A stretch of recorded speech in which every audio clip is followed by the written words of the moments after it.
పట్టుకొని జీవించే వారిగా ఉన్నాము. ఒకసారి పరిశీలన చేసుకుందాం. ముందు మనం హృదయపూర్వకముగా ప్రార్థన చేద్దాం. Thank you mighty wonderful. పరిశుద్ధాత్మ ద్వారా హెచ్చరికలు, పరిశుద్ధాత్మ ద్వారా ప్రేమ మాటలు, పరిశుద్ధాత్మ ద్వారా వచ్చే ప్రతిదీ కూడా హృదయంతో తీసుకొని వాటిని ఆచరణలో పెట్టాలి. మీరు ఇక్కడే వదిలివేసి వెళితే దేవుని దగ్గర మనము లెక్క చెప్పవలసిన వారిమై ఉన్నాం. దేవునికి చేసే ప్రతిదీ కూడా మనం ప్రేమతో చేయాలి. కాబట్టి ప్రతి ఒక్కరు హృదయపూర్వకంగా ప్రార్థన చేద్దాం. దిక్కులు చూడవద్దు, దిక్కులు చూడవద్దు. పరిశుద్ధాత్మ మధ్య సంచరిస్తూ ఉన్నాడు. నువ్వే ప్రార్థన చేస్తున్నావా ఆయన వింటున్నాడు. నువ్వు హృదయంతో చేస్తున్నావా, ప్రధానంతో చేస్తున్నావా, లేదా చేయాలి కాబట్టి చేస్తున్నావా అన్న సమస్తము ఆయన హృదయాంతరంగాల్ని పరిశీలన చేయగలిగిన నీతి గల దేవుణ్ణి నువ్వు ఆరాధిస్తూ ఉన్నావు. ఆ దేవుడు నిన్ను చూస్తూ ఉన్నాడు. నువ్వు ఏ ప్రార్థన చేస్తున్నావు? అంత మౌనంగా ఉట్టిగా కూర్చున్నావా? ఉట్టిగానే ఏ ప్రార్థన చేయకుండా, క్షమార్పణ అడగకుండా, అయ్యో నేను నిజంగానే ఇలా ఉన్నానే అనే ఆలోచన మాటలు తీసుకోకుండా అలానే ఉట్టి కూర్చున్నావా? జాగ్రత్త. ఆయన చూస్తున్న దేవుడు. ఆ దేవుడు ఎవరు? చూచుచున్న దేవుడు. మన దేవుడు వినే దేవుడు, మన దేవుడు పరిశీలన చేసే దేవుడు, రాయి రెప్ప కాదు. మనం ఆరాధించే దేవుడు సజీవుడు. కాబట్టి ప్రతి ఒక్కరు కూడా జాగ్రత్తగా ప్రార్థన చేయాలి.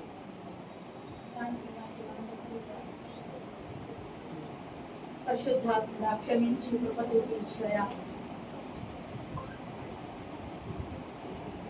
వారమంతా నా ఇష్టానుసారముగా ఉండి ఒక్కరోజు వచ్చి మళ్ళీ వెళ్ళిపోయే మనిషిగా నేను ఉన్నాను. ఈ వారమంతా ఈ ప్రతి క్షణము నీతో నేను జీవించే కృప నాకు దాయిచ్చేయి. ఆయన ఇస్తున్నాడు, నువ్వు ఇస్తున్నావు, కానీ నేనే వినియోగించుకోకుండా నా సొంత ఆలోచనలతో, నా సొంత చిత్తముతో, నా సొంత తలంపులతో, నా స్వకీయమైన దురాశ చేత విలువబడుతున్నానయ్యా. నన్ను క్షమించు. నా సొంత చిత్తముతో బయటకు వెళ్తూ ఉన్నాను. నన్ను క్షమించు అయ్యా. నీతో నేను ఎక్కువగా మాట్లాడే ప్రతి మాటతో నేను జీవించాను. నా పని దగ్గర జాగ్రత్తగా జీవించాలి. చేసే పని దగ్గర నేను చూసి క్రైస్తవులు అంటే ఎలా ఉంటారా, క్రైస్తవులు అంటే ఇంత కరెక్ట్ గా మాట్లాడతారా, ఇంత కరెక్ట్ గా ఉంటారా క్రైస్తవులు అని నిన్ను బట్టి నువ్వు ఆరాధించే క్రీస్తుని వాళ్ళు మహిమపరచాలి. ఎలా ఉన్నావు అని పరిశీలన చేసుకొని ప్రార్థనలోకి వెళ్దాం. ఇంత గొప్ప తరుణాన్ని మనకి ఇచ్చిన దేవుడికి, మన బ్రతుకులు, మన జీవితాల్లో ఆయన చేసిన ఉపకారాన్ని బట్టి ఒకటి గుర్తు పెట్టుకోవాలి జాగ్రత్తగా. ఈ రోజు మనం బ్రతికి ఉన్నామంటే మన గొప్పతనం కాదు. మన గొప్పతనం ఎంత మాత్రము కాదు. ఎంతో మంది గతించి ఉన్నారు, వాళ్ళకంటే గొప్పవాళ్ళం మంచివాళ్ళం ఎంత మాత్రము కాదు. కానీ కేవలం ఆయన మనల్ని ప్రేమించి, మనలో ఇంకా మారు మనస్సు రావాలని, మనలో ఇంకా పశ్చాత్తాపం రావాలని, మనం ఇంకా ఆయనకు దగ్గరగా అవ్వాలని ఆయన ప్రేమిస్తూ మనల్ని కాచి కాపాడుతూ రాకపోకల్లో, మన కుటుంబ రాకపోకల్లో, మన గుడారానికి ఏ అపాయము సమీపించకుండా, మన పాదములకు రాయి తగలకుండా కాపాడుతున్న దేవుడు. అది నీ యొక్క గొప్పతనం కాదు. ఆయన గొప్పతనాన్ని బట్టి, ఆయన మంచితనాన్ని బట్టి, ఆయన ప్రేమ, జాలి, దయ, కనికర సంపన్నుడు కనుక నిత్యము మనల్ని కాపాడుతున్న దేవుడే. కాబట్టి ఆయన్ని రెండు చేతుల ఆకాశం వైపు పెట్టి హృదయపూర్వకంగా కృతజ్ఞతలు చెల్లిద్దామా? స్తోత్రం స్తోత్రం స్తోత్రం స్తోత్రం స్తోత్రం స్తోత్రం తండ్రి. వేల వందనాలయ్యా, వేల స్తుతులు, స్తోత్రములు మీకే ఆరోపిస్తున్నాము. వేల కృతజ్ఞతలు, వేల వందనాలు, వందనాలు, వందనాలు, వందనాలు, వందనానికి స్తోత్రం, వందనాలు, కృతజ్ఞతలు. చేసిన వేలకు, నీవు చూపిన కృపలకు, నీవు చేసిన వేలకు, నీవు చూపిన కృపలకు వందనం యేసయ్యా, వందనం యేసయ్యా.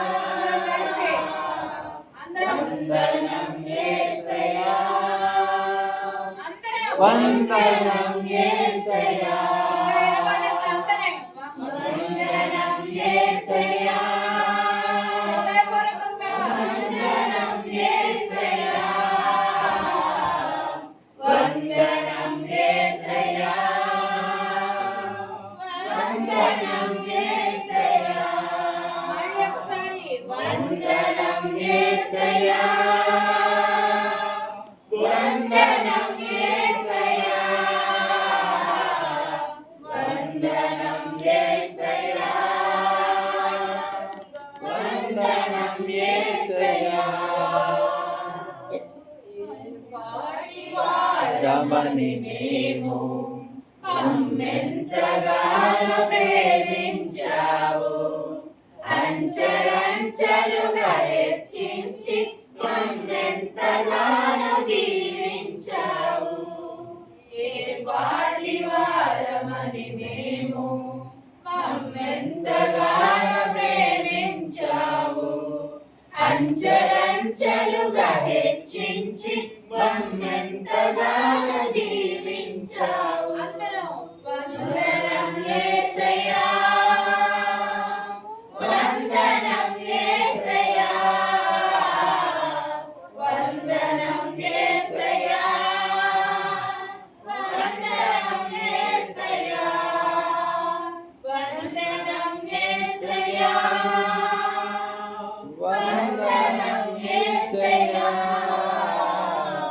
వందనం యేసయ్యా వందనం యేసయ్యా ప్రార్థన చేద్దాం. వందనాలయ్యా. వేల కృతజ్ఞతలు తండ్రి. పరిశుద్ధుడా ప్రేమ స్వరూపి యెహోవా నామము కలిగిన పరిశుద్ధ తండ్రి నజరేయుడైన యేసయ్య నామములో నీ పాదములకు వేల వందనాలు కృతజ్ఞతలు చెల్లిస్తున్నామయ్యా. మమ్మల్ని ఇంతవరకు కాచి కాపాడి భద్రపరిచిన మా తండ్రి అయ్యా అయోగ్యుల మరుగులము కానప్పటికీ నమ్మదగని వారిమైనప్పటికీ అయ్యా నమ్మదగిన దేవుడుగాను మాతో ఉంటూ తండ్రి అయ్యా మా కుటుంబాల్లో మా సంఘంలో మీరు చేస్తున్న ప్రతి ప్రకారాన్ని బట్టి వేల కృతజ్ఞతలయ్యా. మమ్మల్ని సజీవులుగా ఉంచి మిమ్మల్ని మీ సన్నిధిలో చేరి మిమ్మల్ని స్తుతించే భాగ్యాన్ని ఇచ్చినందుకు వందనాలయ్యా.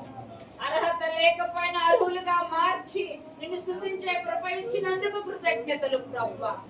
వేల వందనాలు చెల్లిస్తున్నాం తండ్రి. ఇప్పుడు మేము బిడ్డలను రాలేకపోయిన వారిని మీ బాధ దగ్గర అప్పచెప్తూ ఉన్నాం తండ్రి. నీ కృపలో భద్రపరచమని తండ్రి అయ్యా కూడా నీ బిడ్డలందరినీ స్వాధీనం చేస్తూ మీరు మాట్లాడే ప్రతి మాట హృదయంలోకి నాటబడును కాక అని ఆమేన్ దేవా, ప్రతి మాట కూడా తండ్రి వాటి ప్రకారముగా జీవిస్తూ మీకు మహిమకరముగా జీవించలాగున తండ్రి మీ ఆత్మతో బిడ్డలందరినీ అభిషేకించమని ప్రార్థన చేస్తున్నాం. జీవితకాలం ప్రభావం అయా తండ్రి ఉగ్ర సముద్ర అపవిత్రతను ఏస్తున్నాం లైమెక్కువగా తండ్రి అయా నీకే వందనాలు స్తోత్రములు చెల్లిస్తున్నాం. బిడ్డల గృహంలో అడుగు పెడుతున్నప్పటికీ గృహంలో ఉన్న భర్తలకు మారు మనస్సు కలుగును గాక ఈ యొక్క పరిశుద్ధాత్మ శక్తితో బిడ్డలు అయా బయటకు వెళుతుండగా నీ కార్యములు జరుగును గాక నీకే మహిమను ఆలోచిస్తున్నాం తండ్రి. బిడ్డలను అయా తన సేవకులకి చెప్తున్నాం తండ్రి అయా మీరే సేవకుల్ని అభిషేకించి నోటికి పూరగా ఉండి మీరు నాతో మాట్లాడడం సరి చేయమని మమ్మల్ని తండ్రి మీ వాక్యముతో గద్దించి హెచ్చరించమని ప్రార్థన చేస్తున్నాం. మీరు గద్దించినప్పుడు హెచ్చరించినప్పుడు సనుక్కొని గురుక్కొని తిట్టుకునే వారిగా ఉంటారు. శాపగ్రస్తులకు కాక ప్రభా ప్రేమతో నీ మాటలు మా హృదయపూర్వకంగా తీసుకొని వాటి ప్రకారముగా జీవించటం కృపదాయ చేయమని ఇప్పుడు నీ బిడ్డలను అయా మీకు అప్పు చెప్తూ ఉన్నాం తండ్రి. సహాయం చేయమని సేవకుల్ని ఆత్మ అభిషేకించి మాతో మాట్లాడు సమస్త మహిమాగంతా ప్రభావం మీకు ఆరోపిస్తూ దీవించి ఆశ్రయించు యేసునామ నడుచున్న మా ప్రియ పరలోకపు తండ్రి ఆమేన్ ఆమేన్. హల్లెలూయా. నీతి స్వరూపని యెహోవా ఘనమైన నామానికి మహిమ. గడిచిన రోజుల నుంచి ఈ రోజున దేవుడు తన ఉచితమైన కృప చెప్తున్నా నా కుటుంబాన్ని సంఘమంతని కూడా తన కృపలో భద్రపరిచి కాపాడి ఆదివారం ఆరాధనలో తన సన్నిధిలో నిలవబెట్టిన దేవునికి మహిమ ఘనత ప్రభావాలు చెల్లిస్తున్నా కూడి వచ్చిన సంఘమంతటికి యేసుక్రీస్తు నామములో శుభములు వందనాలు తెలియజేస్తున్నాను. Praise the Lord. హల్లెలూయా. నజరేయుడైన యేసుక్రీస్తు గారి శ్రేష్టమైన నామములో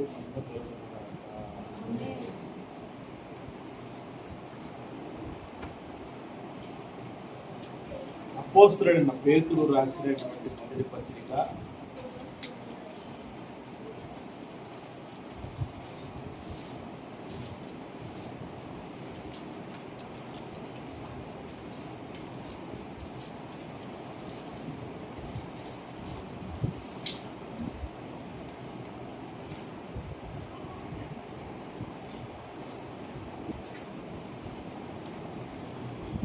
1 పత్రిక 1వ అధ్యాయము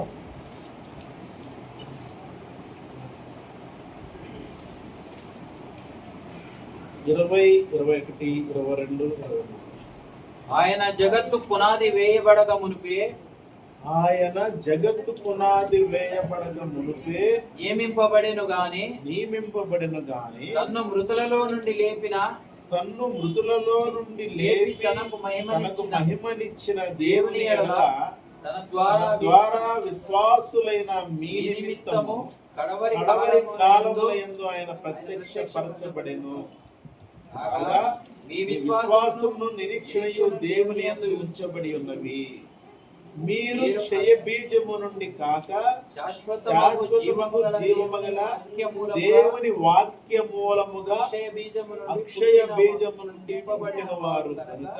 పుట్టింపబడిన వారు కనుక నిష్కపటమైన సహోదర ప్రేమ కలుగునట్లు మీరు సత్యమునకు విధేయులౌట చేత మీ మనస్సులను పవిత్రపరచుకున్న వారై ఉండి ఒకరినొకరు హృదయపూర్వకముగాను నిక్కటముగాను ప్రేమించుడి.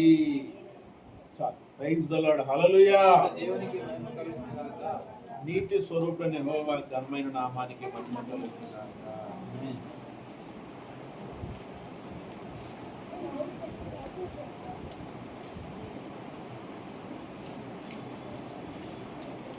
ఇక్కడ పేతురు గారు రాసిన పత్రికలో చాలా అద్భుతమైనటువంటి మాటల్ని పరిశుద్ధాత్మ సహాయంతో మనస్తున్నారు.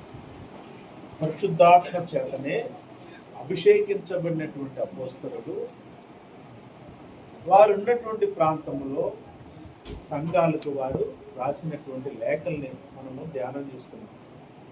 ఈ లేఖలు మన చేతుల్లోనే గ్రంథం రూపంలో ఉన్నాయనంటే దేవుని యొక్క ఆత్మ నడిపింపును బట్టి ఇవన్నీ కూడా మన చేతుల్లో ఉన్నది మామూలు పుస్తకం. Praise the Lord. హల్లెలూయా.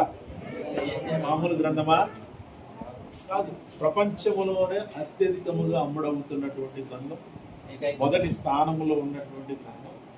అలాగే దేవుని గురించినటువంటి, అలాగే దేవునికి మానవులకు మధ్య ఉన్నటువంటి సంబంధం గురించి, దేవుడితో మానవుడు ఏ విధంగా సహవాసం కలిగి ఉండాలో, దేవుడు ఏమని చెప్పి మానవుడిని నడిపించడానికి ఆయన సిద్ధపరిచిన మాటలు ఉన్నాయో, అలాగే దేవుని నుంచి మానవుల్ని వేరు చేసేటటువంటి శక్తి అయినటువంటి ఈ యుగ సంబంధమైనటువంటి దేవత అయినటువంటి అపవాది లేదా సాతాను అనబడిన వాడి యొక్క శక్తి ఎలా పనిచేస్తుందో దాని గురించి అన్ని విషయాలను కూడా చాలా విపులంగా చదివే వారికి, క్రీస్తునందు ఉన్న వారికి అర్థమయ్యే విధంగా ఉన్నటువంటి ఏకైక గ్రంథం ఈ గ్రంథం.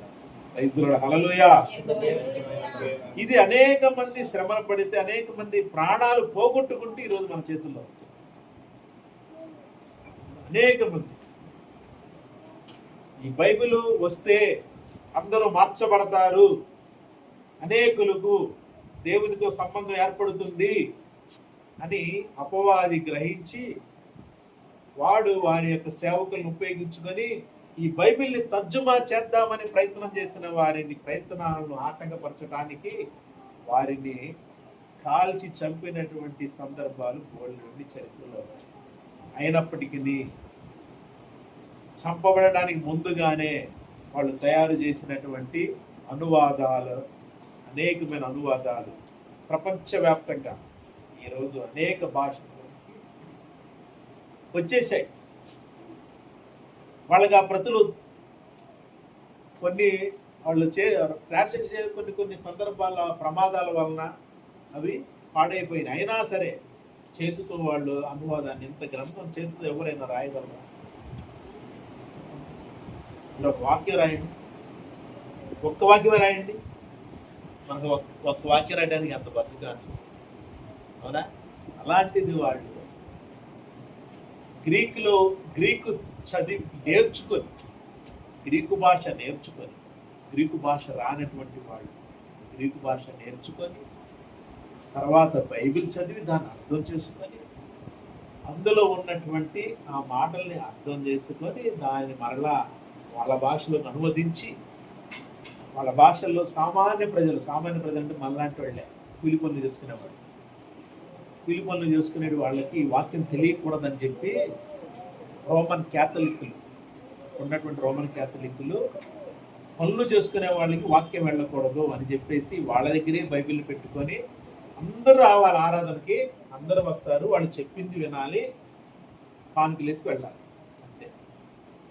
అలాంటి పరిస్థితుల్లో అదే రోమన్ క్యాథలిక్లో సభ్యుడిగా ఉన్నటువంటి వ్యక్తులు చాలామంది, ఒకళ్ళు కాదు ఇద్దరు కాదు, ప్రధానంగా మనం చెప్పుకోవాల్సిన విలియం టిండేల్ అని, అలాగే జాన్ విక్లిఫ్ అని, ఇలాంటి వాళ్ళు కూడా అనుకుంటున్నారు. లాటిన్ తెలిసినటువంటి వాళ్ళు రోమన్స్, వాళ్ళు లేదు ఇది సామాన్య ప్రజల కోసం కూడా ఈ బైబిల్ అని చెప్పి వాళ్ళు అక్కడ ఎదిరించి ఇది అందరికీ చెప్పాలి బైబిల్, దీన్ని మనం అనువాదం చేయాలంటే వాళ్ళు అనువాదానికి ఒప్పుకోకపోతే అక్కడి నుంచి వేరే దేశానికి వెళ్ళి ఆ దేశంలో అక్కడ గ్రీక్ భాష నేర్చుకొని దాన్ని కొత్త నిబంధన గ్రీకులో దాన్ని వాళ్ళు లాటిన్ భాషలోకి అనువదించి, ఆ లాటిన్ భాష నుంచి తర్వాత జర్మన్ భాష ఎలా అనువదించుకుంటూ చివరికి తెలుగులో ఈరోజు మనం చదువుతున్నాం.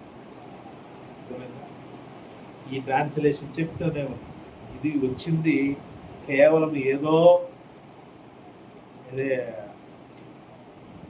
ఒక ప్రణాళికబద్ధం లేకుండా రాలేదు. దేవుని యొక్క ప్రణాళికబద్ధంగానే ప్రజలందరి దగ్గరకు వచ్చిందంటే వాళ్ళు ప్రాణాలు సైతం లెక్క చేయలేదని దేవుని కృప, దేవుని యొక్క ఆత్మ నడిపింపుని బట్టి వాళ్ళు ప్రాణాలు సైతం లెక్క చేయాల అనువాదం చేయడానికి ఆయన ఆ విలియం టిండేల్ ఆయన వ్యక్తిని ఎలా పట్టుకున్నారు తెలుసా? ఒక వ్యక్తిని శిష్యుడిగా ఆయన దగ్గరికి పంపించి, మనకి కొంత డబ్బు ఇచ్చి ఆయన దగ్గరికి శిష్యునిగా పంపించి వాడి ద్వారా ఆయన పట్టుకున్నారు.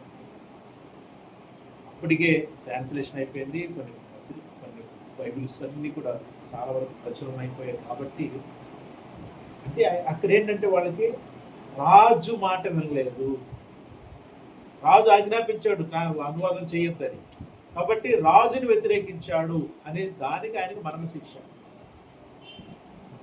ప్లస్ ఇది ఎవరికి ఇవ్వద్దు అంటే ఎవరికి తెలియకూడదని కదా వాళ్ళు రాజ్యశాస్త్రం చేసింది. బైబిల్ ఎవరికి తెలియకూడదు, అనువదించే వారికి మరణశిక్ష అని వాళ్ళు ఎందుకు ఇస్తారు? ఇది ఎవరికి తెలియకూడదని. అలాంటి పరిస్థితుల్లో ఆయన అలా చేసి చివరికి పట్టుబడి ఆయన మరణశిక్షకు గురి కావాల్సి వచ్చింది. ఇక్కడ మనం చదివేటటువంటి మాటల్లో ఉన్నటువంటి మర్మాలని విషయాలను మనం అర్థం చేసుకోకపోతే, అర్థం చేసుకునే మైండ్తో ఉంటే మనకు ఆశీర్వాదం. అది ఆత్మకు ఆశీర్వాదం. నీ ఆత్మ ఆశీర్వదించబడితే ఎలా ఉంటావు? చెప్పాల్సిన వల్ల పదే దేవునితో ఉండవలసిన సంబంధం, కష్టాలు కన్నీళ్ళు ఎన్ని రోజు ఉండేవి అనుభవిస్తూనే ఉన్నావు కదా. దేవుని కూడా అనుభవించు, దేవుని శక్తులు అనుభవించు, దేవుని ఆత్మ అనుభవించు. ఉన్నాయి కదా, రోజు ఏడుస్తూనే ఉన్నాగా, రోజు బాధపడుతున్నాగా, బాధపడుతున్నావా లేదా? మరి రోజు ఉండే బాధలే కదా. మరి రోజు ఉండే బాధల గురించి బాధపడే ఉపయోగం ఏంటి? అది లేదు, ఇది లేదు, అది తక్కువైంది, ఇది తక్కువైంది, మా ఆవిడ ఆ మాట ఉంది, మా ఆయన ఈ మాట అన్నాడు, నా పిల్లలు నా మాట అంటలేదు, ఎన్ని రోజుండే లేదేంటి? నీకైనా నాకు లేదేంటి?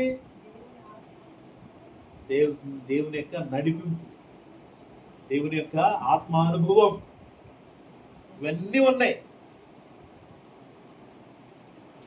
ఈరోజు మళ్ళీ ఇంటికి వెళ్ళగానే మళ్ళీ మామూలే కదా, ఇంటికి వెళ్ళగానే మళ్ళీ మామూలే. ప్రైజ్ ది లార్డ్, హల్లెలూయా. గట్టిగా చెప్పండి, ప్రైజ్ ది లార్డ్, హల్లెలూయా, హల్లెలూయా. దేవునికి స్తోత్రం.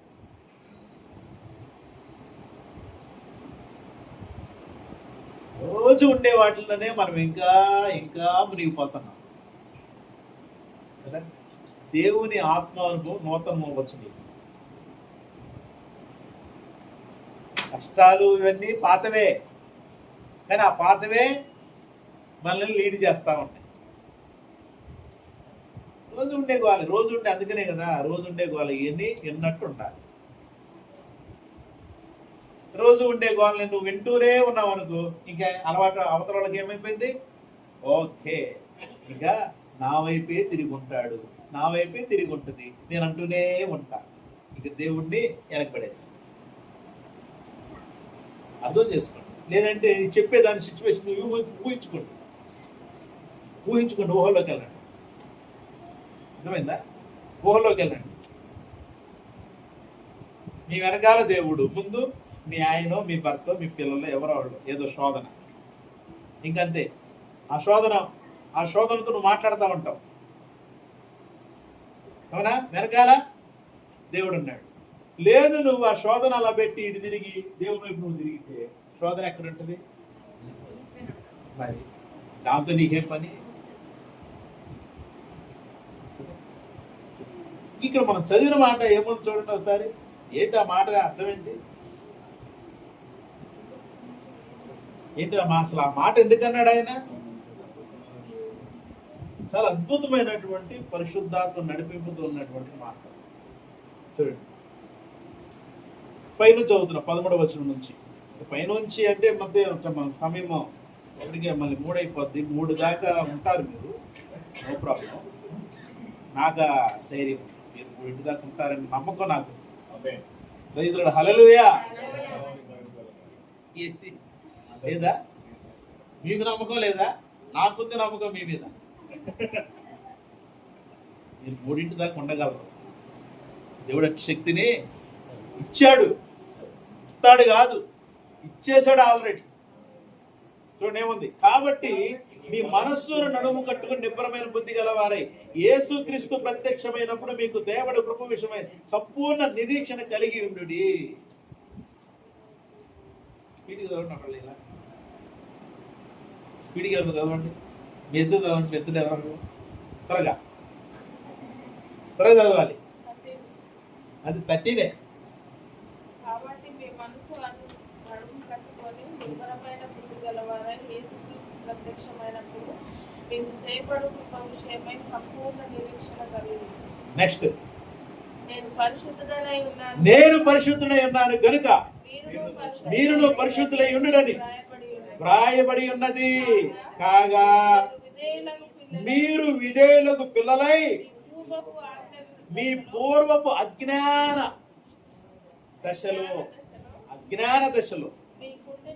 మీకుండిన ఆశలను అనుసరించి ప్రవర్తింపక మిమ్మల్ని పిలిచిన వాడు పరిశుద్ధుడనై ఉన్న ప్రకారం మీరును సమస్త ప్రవర్తన యందు. ప్రైజ్ ది లార్డ్, హల్లెలూయా. ఈ మాట గ్రీకులో ఉన్నటువంటి ఈ మాటను ఆయన గ్రీకు నేర్చుకొని చదివి అర్థం చేసుకొని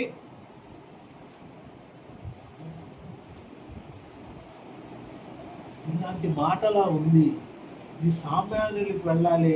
ఎందుకంటే ఆయన కళ్ళ ముందు వ్యభిచారం జరుగుతుంది, ఆయన కళ్ళ ముందు దొంగతనాలు జరుగుతున్నాయి, ఆయన కళ్ళ ముందు అనేక మంది నేరస్తులు కనపడుతున్నారు, ఒకరినొకరు చంపుకుంటూ ఉన్నారు. ఆత్మలో పరితాపము నొందినటువంటి స్థితిలో ఆయన ఈ మాటల్ని ట్రాన్స్లేట్ చేయటానికి సిద్ధపడ్డాడు. నా ప్రాణం పోయిన పర్వాలేదు, నా తల కొట్టేసిన పర్వాలేదు, ఈ మాట మన దగ్గరికి వచ్చింది. ప్రైజ్ లార్డ్, హల్లెలూయా.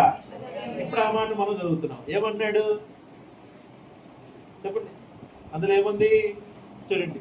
పూర్వపు మీ అజ్ఞాన దశలో మీకుండిన ఆశలను అనుసరించి ప్రవర్తింపక.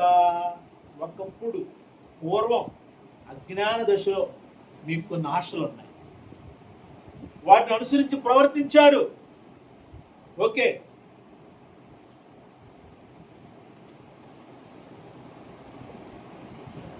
సరే, సేమ్ అదే మాట ఇంకోటి ఉంటుంది.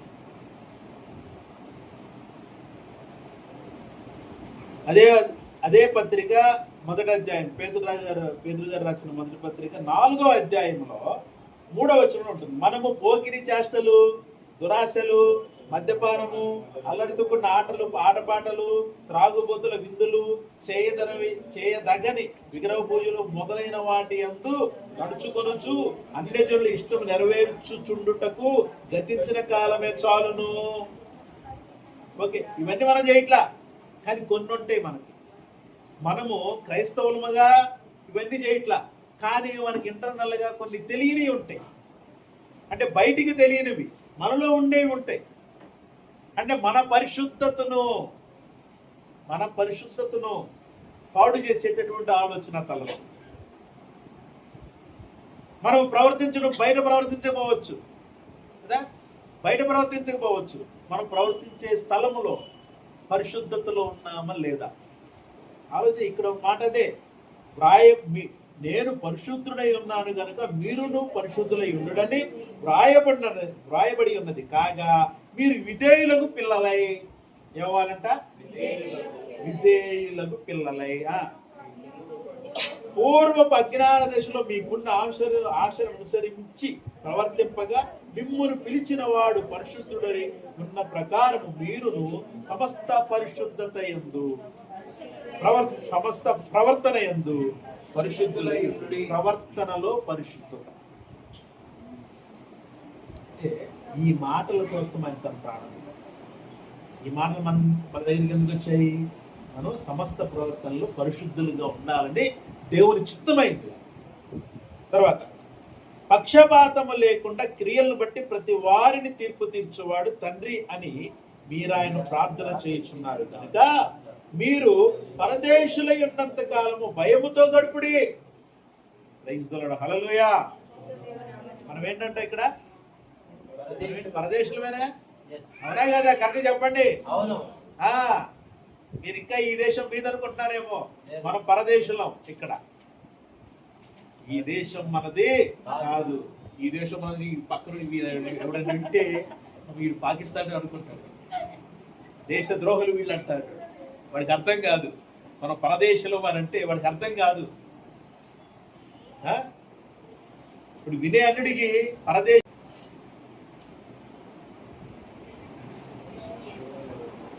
ఎందుకంటే వాడికి తెలియదుగా, మనం పరదేశం అనగానే వాడికి ఆలోచన అక్కడికి వెళ్ళిపోద్ది. అవును, వీడు క్రైస్తవులందరూ అంతే, తెలుసు వీళ్ళు దేశద్రోహులు అంటాడు కదా. దేశద్రోహి అంటే ఒకటే, దేశాన్ని దోచుకునేవాడు దేశద్రోహి. అర్థమైందా? లక్షల కోట్లు, 1000 కోట్లు 100 కోట్లు సరే ఎప్పటి నుంచో ఉంది కాబట్టి 1000, 100, 10,000 కోట్ల వరకు ఉంటే ఉండొచ్చు. 50 ఏళ్ళ నుంచి ఉంది కాబట్టి పార్టీ. లక్షలు 2 లక్షలు 3 లక్షల కోట్ల రూపాయల పార్టీ ఫండ్లు. అర్థమైందా? కాబట్టి మనం పరదేశంలో అంటే ఇక్కడ మీరు పరదేశంలో ఉన్నంత కాలం భయముతో గడుపుడు. ఎలా గడపాలంట చెప్పండి. అమెరికా వెళ్ళావు నువ్వు, చదువుకోవటానికో ఉద్యోగానికో వెళ్ళావు. నీ ఇష్ట ప్రకారం జీవిస్తావు, అక్కడ చట్ట ప్రకారం జీవిస్తావా? నువ్వు ఎక్కడికి వెళ్ళినా చట్ట ప్రకారం జీవించాల్సిందే.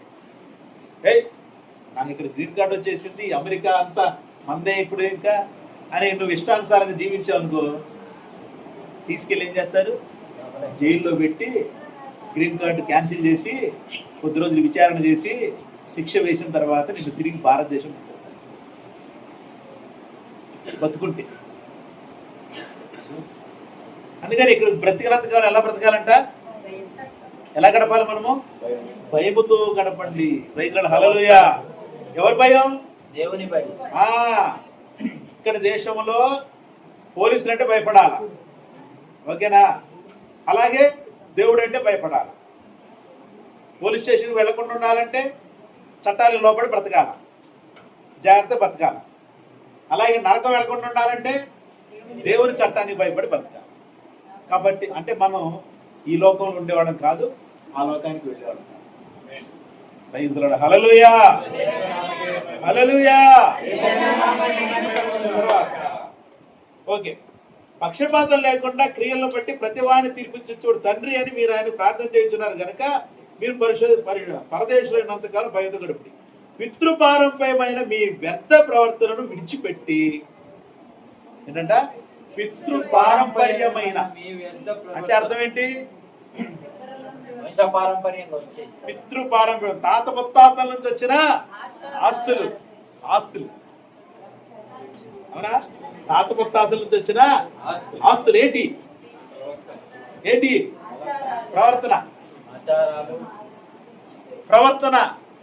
ప్రవర్తన మనలో ఉండేది.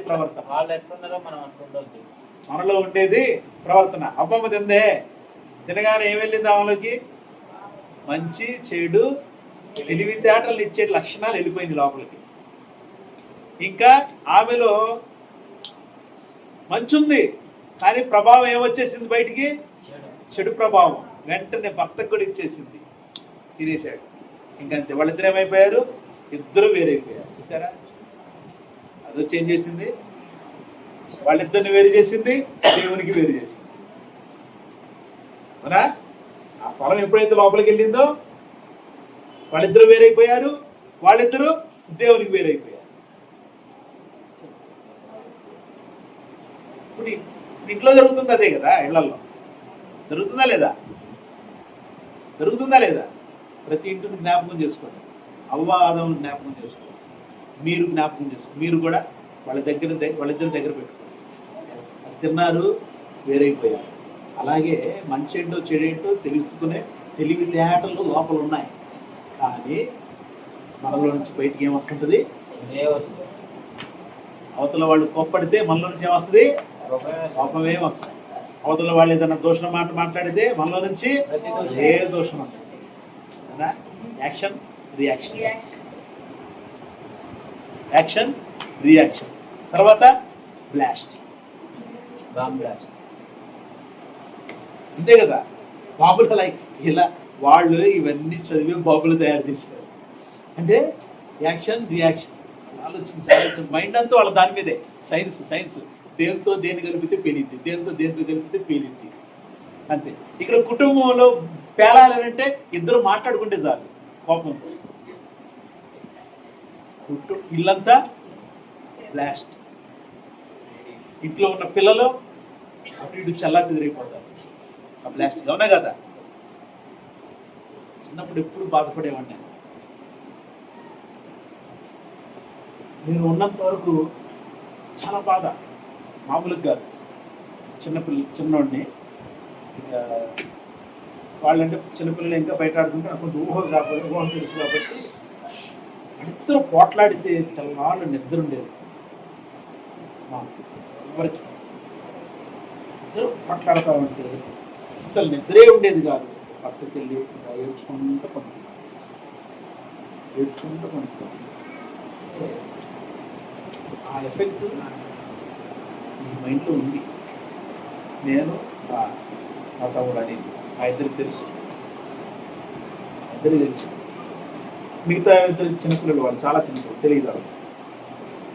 24 hours ఈ రోజు ప్రశాంతంగా పండుకున్నామన్నది రోజు లేదు నా చిన్నతనంలో. హాస్టల్కి వెళ్ళిన తర్వాత అక్కడ బాధ ఎక్కడ రాసేది, నేను మీ నాన్న విడిపోయి.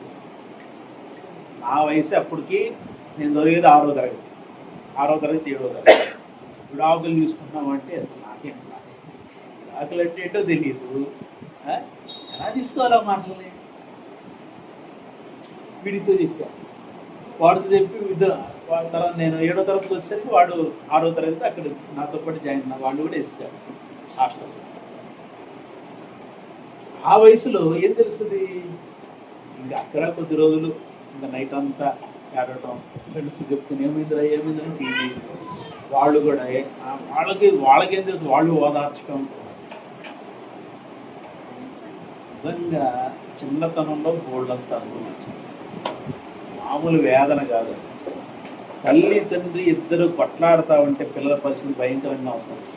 ఇది మారండి దయచేసి. ప్రైజ్ హల్లెలూయా. అర్థమైందా? మారండి, ప్రార్థనలో ఉండండి. ఇంకా అయినా ఒకవేళ ఆమె అలా అనుకున్నా కూడా తర్వాత ఆయన చనిపోయేంత వరకు అలాగే కలుసుకున్నారు. రోజు గొడవే. మేము వయసులోకి వచ్చిన తర్వాత కూడా, మా పెళ్ళి తర్వాత, వాళ్ళ చింటూ అని పుట్టిన తర్వాత కూడా రోజు గొడవే. కాకపోతే ఏంటంటే మాకు అలవాటు అయిపోయింది. ఇంకా వాళ్ళిద్దరు అలా వదిలేసి మేము బయటికి వెళ్ళిపోయాడు. మా ఇష్టం. చిన్నతనంలో మాత్రం బాగా మీ పిల్లలకి అటువంటి స్థితి రానివ్వకండి. Praise the lord. హల్లెలూయా. అర్థమైందా? అలాంటి అంటే ఆ పిల్లల మనసుల్లో అలాంటివి పడకుండా మీరు జాగ్రత్తగా ప్రవర్తించండి. ఏదైనా సరే.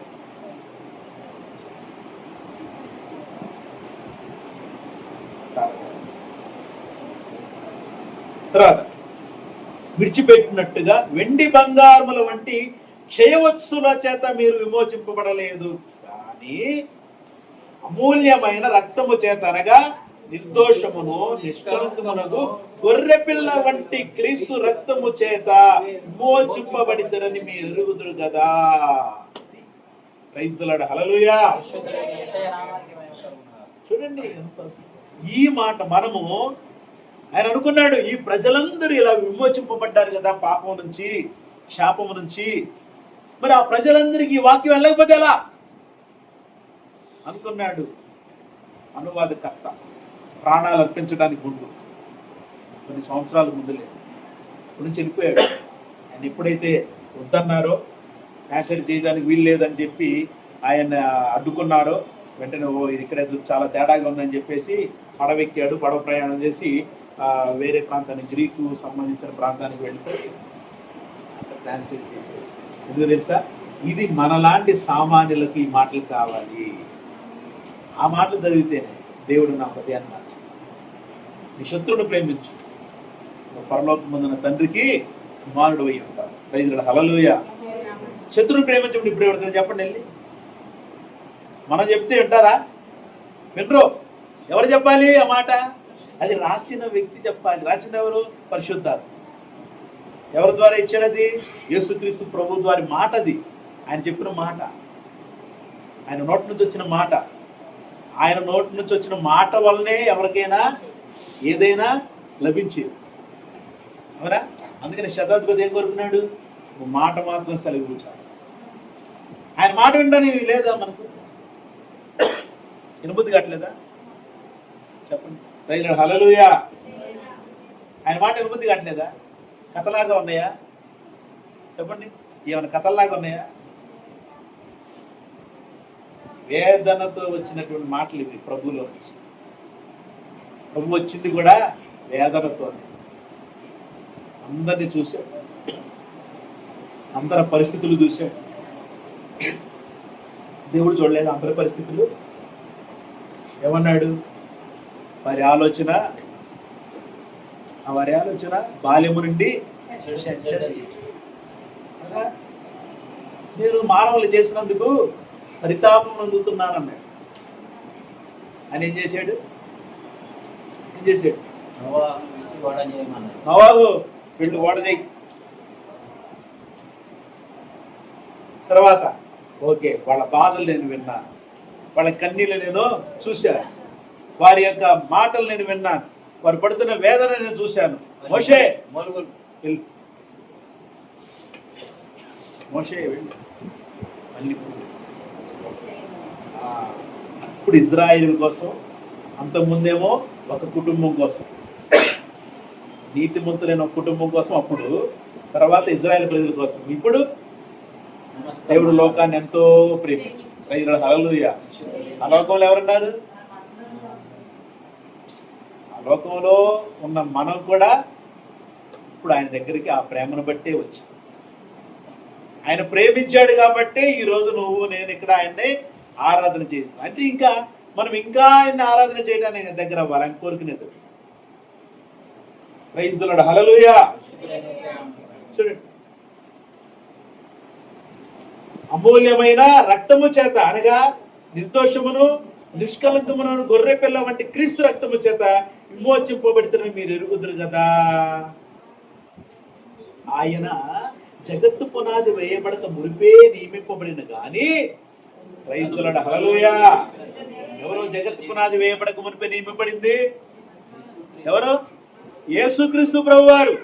ఆయన జగత్తు పునాది వేయబడక మునిపే నియమింపబడ్డాడు. దేనికి? మన కోసం రక్తం చిందించడానికి. వాక్యాన్ని జాగ్రత్తగా చదివి దాన్ని అర్థం చేసుకోవడానికి ప్రయత్నం చేయండి. దేవుని ఆత్మ మీలో అభివృద్ధి నియమింపబడింది కానీ, తర్వాత తన్ను మృతుల్లో నుండి లేపి తనకు మహిమనిచ్చిన దేవుని ఎడల తన ద్వారా విశ్వాసులైన మన నిమిత్తం కడవరి కాలములయందు ఆయన ప్రత్యక్ష పరచబడెను. Praise the lord. హల్లెలూయా. ఏది జగత్తు పునాది వేయబడబోనిపై ఆయన నియమించుకున్నాడు. తర్వాత ఏం చేశాడంటే ఆయన్ని మృతుల్లో నుండి లేపి మహిమనివ్వటం కోసం ఆయన ద్వారా విశ్వాసులైనటువంటి మన నిమిత్తం ఆయన కడవరి కాలం మీద ప్రత్యక్షపరచాడు.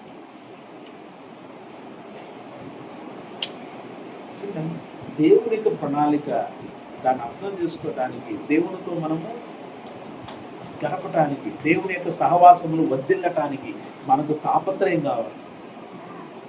Praise the lord. హల్లెలూయా. అర్థమైందా మాట? అర్థమైందా మాటలు? వాక్యం అర్థమైందా? చెప్పండి. వాక్యం అర్థమైతే వ్యర్థం అవ్వదు. గుర్తుపెట్టుకోండి. వ్యర్థం అవ్వకుండా ఉంటే ఆ వాక్యం మీ జీవితంలో కార్యం చేస్తుంది. అంటే మీలో మార్పునిస్తుంది, మీలో అద్భుతాలు చేస్తుంది, మీ కుటుంబంలో అద్భుతం చేస్తుంది, మీ యొక్క కుటుంబ జీవితం అద్భుతంగా మార్చబడుతుంది. మీ వ్యక్తిగత విశ్వాసము దేవుని ఆత్మతో అభిషేకించబడుతుంది. విశ్వాసం అభిషేకించబడితే మీరు అద్భుతంగా దేవుని కొరకు నిలబడతారు. మీ చుట్టూతా ఎన్ని సోలాలు గుచ్చుకున్నా మీకేం కాదు. మీ చుట్టూతా ఎన్ని రంపాతలు పడుతున్నా మీకేం కాదు. యేసుక్రీస్తు ప్రభువుని జ్ఞాపకం చేసుకోండి. ఆయన శరీరం చేల్చబడుతున్న ఆయన అలాగే మౌనంగా ఉండగలిగాడండి. కారణం ఏంటి? విశ్వాసం. ఆయనలో ఉన్న విశ్వాసం అభిషేకించబడి ఆత్మచేత ఆయనను అభిషేకించి ఆయన ఆత్మచేత నింపబడ్డాడు. ఆయన శరీరము ఆత్మ స్వాధీనంలోకి వెళ్ళిపోయింది. ముందు మా అయితే 2-3 దెబ్బలు నొప్పి అనిపిస్తున్నాయి. తర్వాత అలవాటు పడితే తెలియదు. ఆత్మస్వాధీనం అంటే ఆయన ఆత్మస్వాధీనంలోకి వెళ్ళాడు. మనకు అలా కాదు. మనకు ఆత్మస్వాధీనంలో మనం లేవనుకుంటాం. తర్వాత చూడండి, అపోస్తలుడైన పౌలు కొరింథీయులకు రాసిన మొదటి పత్రిక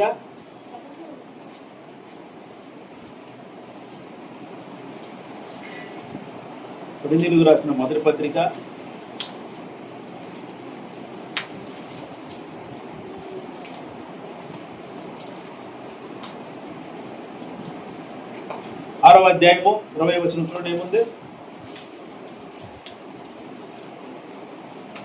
విలువ పెట్టి కొనబడిన వారు గనక మీ దేహముతో దేవుని మహిమపరచుడి.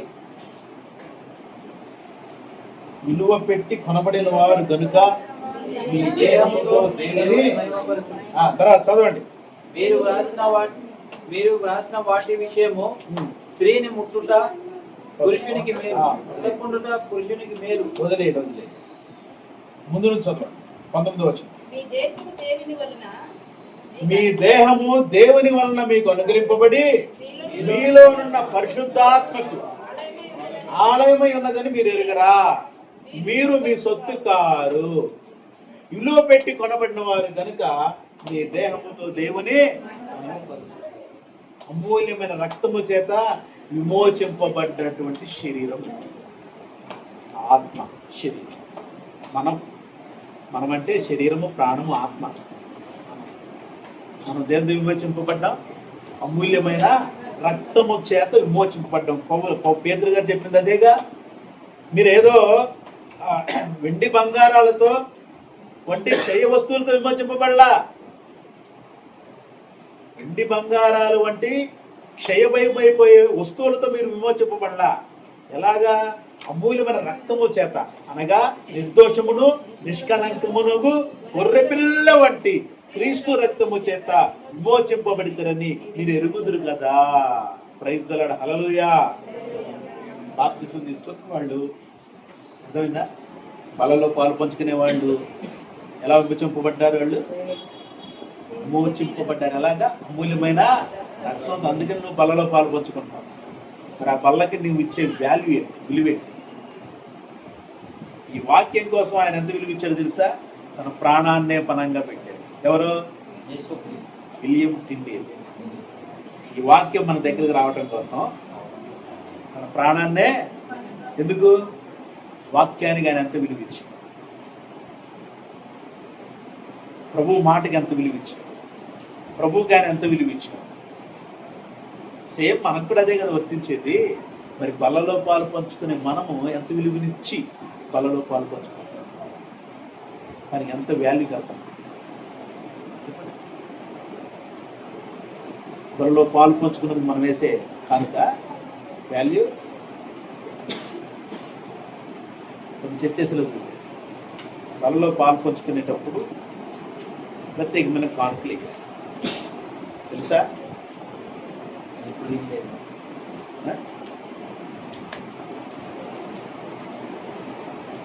నువ్వు ఎప్పుడు వేయలేదంటే దానికి నేనే చెప్తా. దానికి వేరే కారణాలు ఉంటాయి. వినలేదా? వినలేదనంటే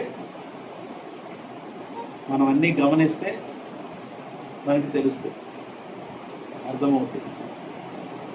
ఒకవేళ మనం చూడకపోయినా కొన్ని సందర్భాల్లో ఆ మాటలు వచ్చి మనం విన్నప్పుడు, మాట్లాడినప్పుడు మనం అర్థం చేసుకోవాలి. నేను చూశాను కాబట్టి చెప్తాను. బల్లలో పాలు పంచుకునేటప్పుడు ప్రత్యేకమైన కానుకలు తీసుకోవాలి.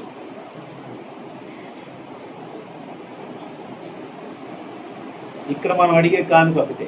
ఏమడుగుతాం? దేవునికి నువ్వు ఇచ్చే కానుకే నీ హృదయం ఇచ్చి బల్లలో చేతులు. ప్రైజ్ ది లార్డ్, హల్లెలూయా. ఏం కావాలి? హృదయం ఇచ్చి బల్లలో చేతులు. ఇక్కడ బల్లలో చేతులు వేస్తావు, తర్వాత నువ్వు ఎక్కడ పని చేస్తావు అక్కడికి వెళ్ళి గోలవాలు చేస్తావు. అవునా కదా?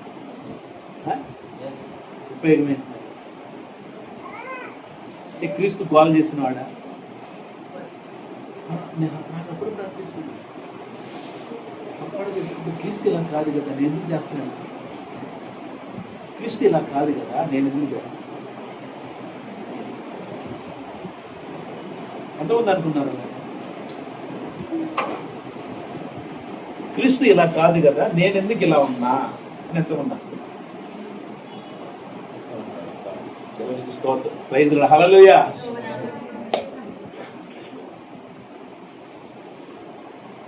నిజంగా రియల్గా ఆలోచిస్తే చాలా బాధ, వేదన వస్తుంది, చాలా వేదన వస్తుంది. దేవుడు అద్భుతం చేయబోతున్నారు. ప్రైజ్ ది లార్డ్, హల్లెలూయా. దేవుడు తన కుమారుడు క్రీస్తుని ఊరికే ఇవ్వాల, మూల్యమైన రక్తం.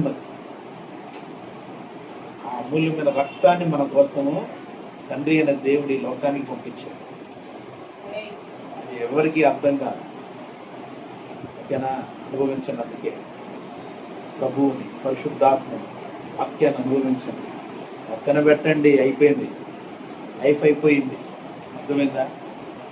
లైఫ్ అయిపోయింది, ఏమీ లేదు. వాస్తవం చెప్పాలంటే పెళ్ళిళ్ళు అయిపోయినాయి, పిల్లలు, ఇంకేం కావాలి?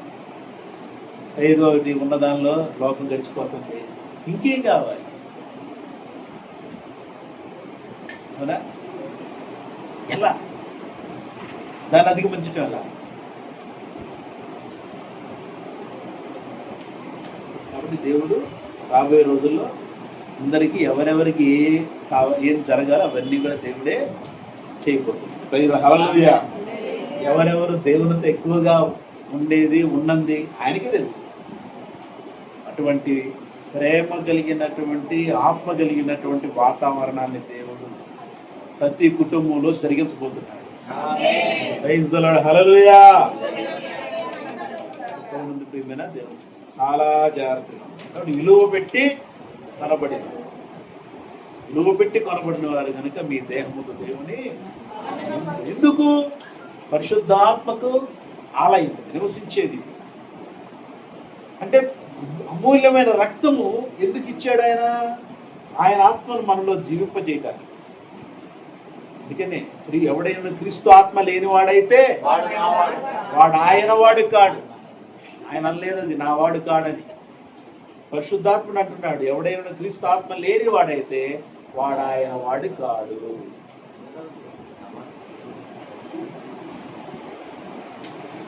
పరిశుద్ధాత్ముడు చెప్పిన మాట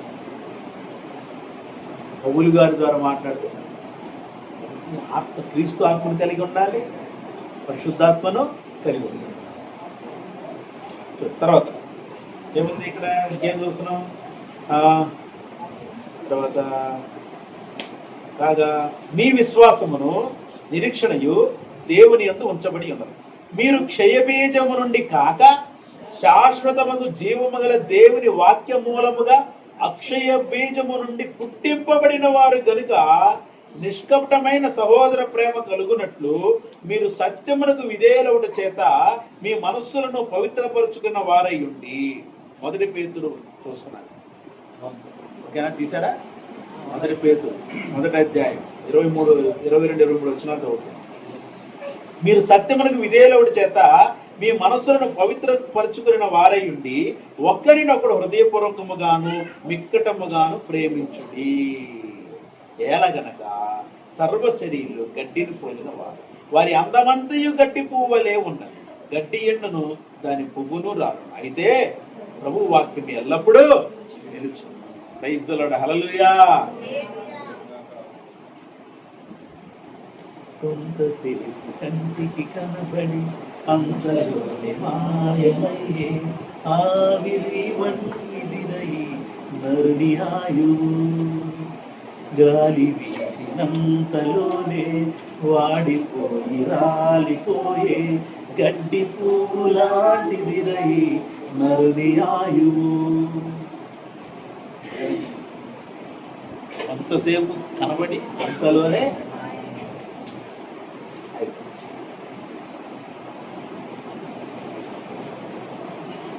యవనస్తుల కోసం రాసే పాట. యవనస్తుల కోసం, మీకోసమే.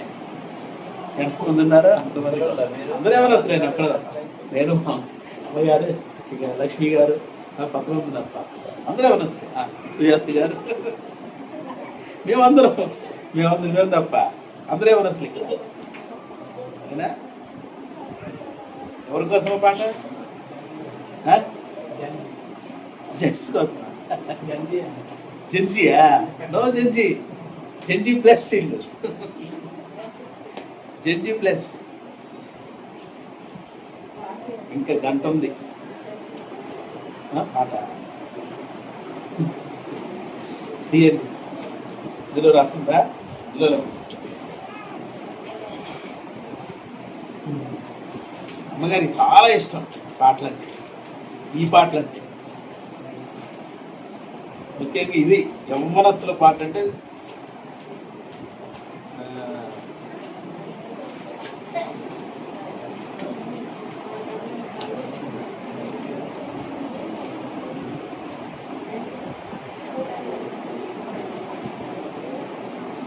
ఇక్కడే ఉందా?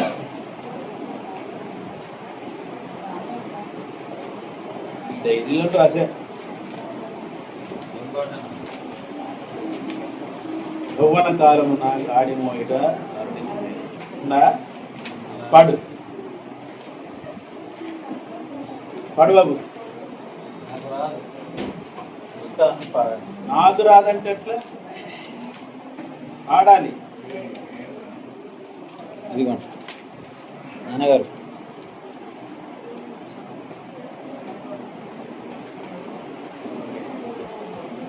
ఇప్పుడు రాసుకున్నాను. కొంతసేపు కంటికి కనబడి అంతలోని మాయమయ్యే ఆవిరి వంటిదిరై నరుని జీవితం గాలి వీచినంతలోనే వాడిపోయి రాలిపోయే గడ్డి పువ్వు లాంటిదిరయి నరుని ఆయువు సమయముండగానే నిన్ను నీవు చక్కబెట్టుకో వెలుగు ఉండగానే నీ హృదయ దీపం వెలిగించుకో సమయముండగానే నిన్ను నీవు చక్కబెట్టుకో వెలుగు ఉండగానే నీ హృదయ దీపం వెలిగించుకో వెలుగు మార్గాన పయనిస్తూ చీకటిని పారద్రోలుదాం వెలుగును గూర్చి సాక్ష్యమిస్తూ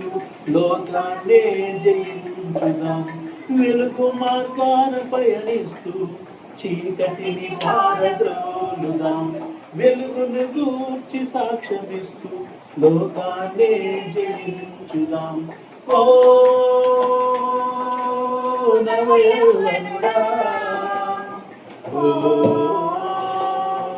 నవయువతులారా ఓ నవయౌవనుడా ఓ నవయువతులారా యవ్వన కాలమున గాడి మోయుట నరునికి మేలు నవ యవ్వన కాలమున యేసు గాడి మోయుట మేలు జ్ఞానమనే యేసు గాడి ఎంతో సులువైనది జ్ఞానమనే యేసు గాడి ఎంతో సులువైనది నీ హృదయ భారాన్నే తేలికగా చేస్తుంది నీ హృదయ భారాన్ని తేలికగా చేస్తుంది ఓ నవయౌవనుడా ఓ నవయువతులారా ఓ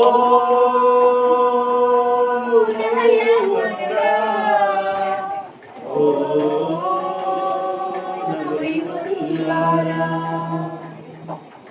ప్రైజ్ ది లార్డ్. హల్లెలూయా. దేవునికి మహిమ కలుగును గాక. ప్రభువునందు